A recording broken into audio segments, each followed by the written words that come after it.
If I were to go up to you right now and ask, tell me exactly what climate change is, would you be able to answer me? Most people would go sure and say something very basic. Now, don't get me wrong, that's great. But is it enough? According to a Yale study, only 8% of Americans could give an answer that would be a typical A or B grade. Only 40% could give an answer that would receive a C or a D, and the rest would receive an F. To me, this isn't enough. Not even the majority of people could give a passable answer. I, unfortunately, would most likely fall into that 52% myself. When I found this information out, I was disappointed and yearned to be better. I needed to educate myself, and once I did, it opened my eyes to what actually needs to be done. We need to educate people what climate change really is. If more people are educated on what climate change actually is, the likelihood of us being able to fight it would greatly increase. If we were able to get even C through D grade people to bump up to an A or B level, we may be able to start working on fighting climate change in our own country and stopping it before it ultimately ends us.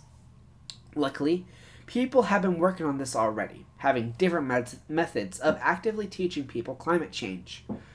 One solution given as a better way to help people understand comes from a professor from University of Helsinki, Henel Cantel. Cantel introduces us to the bicycle model to help teach climate change. In this model, Cantel separates the different parts of a bike and correlates each part to a specific factor of climate change education. For example, she uses the wheels of a bike to represent knowledge and thinking skills, saying, "Wheels are essential for a bike to move forward. Without them, a bicycle is not a bicycle." Therefore, in the climate change education model, the wheels depict knowledge and thinking skills, which are necessary for climate change education.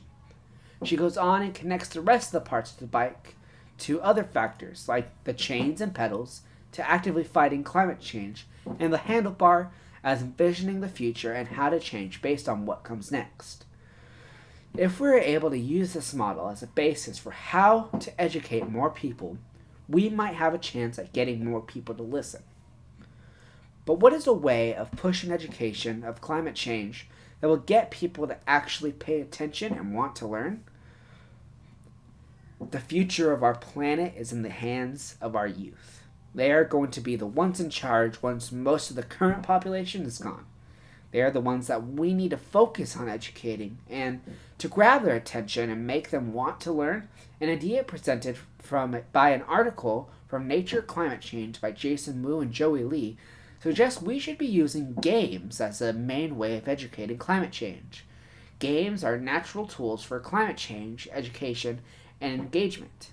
They can engross players and place them in climate-centered scenarios. And if we want the next generation to be able to solve the problem that previous generations caused, this may be the best way. Games provide a fun, interactive experience that you wouldn't even know was teaching you. These games can spread across multiple platforms as well.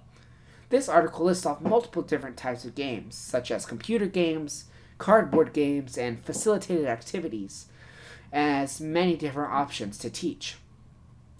Combining these games with the bicycle method could have the potential to reach and teach many, many people and educate them on the true meaning of climate change. So, in conclusion, the bicycle method splits up the parts of the bike, connecting each part to a different factor of how to educate climate change. An effective way to reach out and teach, specifically the youth, is to create fun and interesting games that use the bicycle method to educate while having fun. And I need to put this down. We need to educate people on what climate change really is. And if more people are educated on what climate change actually is, the likelihood of us being able to fight it is going to skyrocket. As more people know, we will be able to gather as a community, as a country, and as a people to fight this world-ending thing that's gonna take us all out eventually. And so I implore you, if go research climate change. Even if you believe yet you know exactly what it is, please still go out, research, read, research, just anything you can do to better your knowledge on what climate change is. And tell all your other friends and whoever it is to do it as well. Because together, we may be able to solve this problem, this world-ending problem, and we only have a limited amount of time left. Thank you.